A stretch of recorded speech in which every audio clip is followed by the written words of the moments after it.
Hello, hi friends, எல்லோரும் எப்படி இருக்கீங்க? Good morning. நான் உங்கள் தோழி செல்ஃபி சாந்தி. எல்லோரும் நல்லா இருக்கீங்களா? நாங்கள் வீடியோ போடுறதெல்லாம் பிடிச்சிருக்கான்னு பாருங்கள். செல்ஃபி சாந்தின்றதில் சப்ஸ்கிரைப் பண்ணுங்கள், லைக் பண்ணுங்கள். இன்றைக்கி காலையில் வாக்கிங் போகலான்ட்டு, சண்டே இருந்தாலும் வாக்கிங் போகலான்ட்டு. இத்தனைக்கும் இன்றைக்கி தூங்கிட்டேன். 7 மணிக்கு தான், 6 மணிக்கெலாம் போவேன். 7 மணிக்கு தான் எந்திரிச்சேன். 7 மணிக்கு போவோம் அப்படின்னு சொல்லிட்டு கிளம்பி போய்கிட்டு இருக்கேன். அப்போ கூட பார்த்திங்கன்னா இன்னமும் ரோட்டில் யாருமே ஆலயங்களே காணும். ரோடே விரிச்சோன்னு இருக்குது. ரெண்டாவது பனி இன்னமும் அந்த லாஸ்ட்டாக பார்த்திங்கன்னா மரத்துக்கிட்டெல்லாம் பாருங்கள், பனியாகவே இருக்குது. இன்னமும் 7 மணி ஆகிடுச்சு, அப்போ கூட பனியாகவே தான் இருக்குது. ரோடே காலியாக இருக்குது. அதோடு நடந்து போய்கிட்டே இருக்கோம். நல்லா நல்லா குளிருக்கு, நல்லா இருக்கானா வாக்கிங் போகிறது.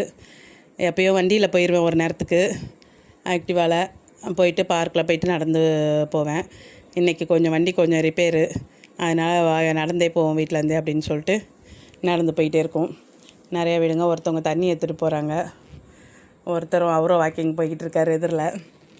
அப்படியே நடந்து போயிட்டுருப்போம். ஒருத்தவங்க பெருக்கிறவங்க இதெல்லாம் இருக்குது. எங்கள் தெரு போகும்போது ஒரு கோயில் இருக்குது அங்கே. அது ராமர் கோயில். ராமர் கோயில் ஆஞ்சநேயரும் ராமரும் இருக்கிற கோயில். அந்த கோயிலை தான் நம்ம பார்க்குறோம். அந்த கோயிலை தாண்டி கிராஸ் பண்ணுறோம்.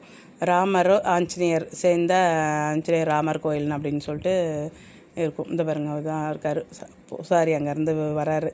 அதை தான் இப்போ தான் ரெடி பண்ணுறாங்க, அபிஷேகம்லாம் பண்ணுறதுக்காக. அது பண்ணியிருக்காங்க. இந்த பக்கம் கூட ஒரு அம்மன் கோயில் மாதிரி வரும். ஸ்பீக்கரில் பாட்டெல்லாம் போகுது. அதெல்லாம் போட்டால் காப்பிரைட் ஆயிரும்ல, அதனால் அதெல்லாம் கட் பண்ணிட்டு நானே பேசுகிறேன். இங்கே ஒரு அம்மன் கோயில், அங்காள் அம்மன் பரமேஸ்வரி கோயில்னு சொல்லிட்டு அந்த கோயிலை கிராஸ் பண்ணி அதையும் தாண்டி போகிறோம்.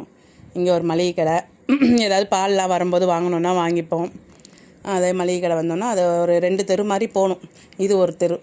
இந்த தெரு தாண்டி போனோம். அங்கே ஒரு 2-3 தெரு தாண்டி தான் அந்த பார்க் இருக்குது, எங்கள் பார்க். அதாவது தியாகராயா பார்க் அப்படின்னு சொல்லிட்டு அது பேர் இருக்குது. இது ஒரு தெரு நடக்கணும். இங்கே இந்த தெருவில் ஒரு சத்திரம் கல்யாண மண்டபம் ஒன்று இருக்குது. இந்த கல்யாண மண்டபம் செட்டியாருங்களுக்கு பாத்தியப்பட்ட கல்யாண மண்டபம். 24 மணி நேர தெலுங்கு செட்டியார் தெரு அப்படின்னு சொல்லிட்டு கல்யாண மண்டபம் அப்படின்னு ஒன்று இருக்கும். அதை தாண்டி கிராஸ் பண்ணுறோம். இன்றைக்கி நடந்தே போகிறனால எல்லாத்தையும் விடுவேன். இது சுபம் திருமணம். அதே தெருவில் எங்களுக்கு கல்யாணம் ஆன தெருவும் சத்திரமும் இது தான். எங்களுக்கு 1997-8 கல்யாணம் ஆச்சு. அந்த சத்திரமும் இன்னமும் அதை இன்னும் நல்லா, முன்னே கொஞ்சம் சிம்பிளாக இருக்கும், இப்போ கொஞ்சம் நல்லாயிருக்கு. ஒரு வழியாக பார்க்குக்கு நடந்தே சேர்ந்தாச்சு. வாக்கிங் வர ஆரம்பித்தாச்சு. ஓகே, வாக்கிங் வந்துக்கிட்டு இருக்கோம். எல்லோரும் நல்லா இருக்கீங்களா ஃப்ரெண்ட்ஸ்? எப்படி இருக்குது வீடியோ? எல்லாம் லைக் பண்ணுங்கள், சப்ஸ்கிரைப் பண்ணுங்கள். இவங்க எங்கள் கூட நடக்கிற அக்கா, கொஞ்சம் பார்க்கில் வர்றவங்க. ரொம்ப நாள் கழித்து பார்த்தோம், அதனால் இவங்க ஒரு நல்ல அக்கா, நல்லா பேசுவாங்க. Okay, bye friends. அடுத்த வீடியோவில் பார்ப்போம்.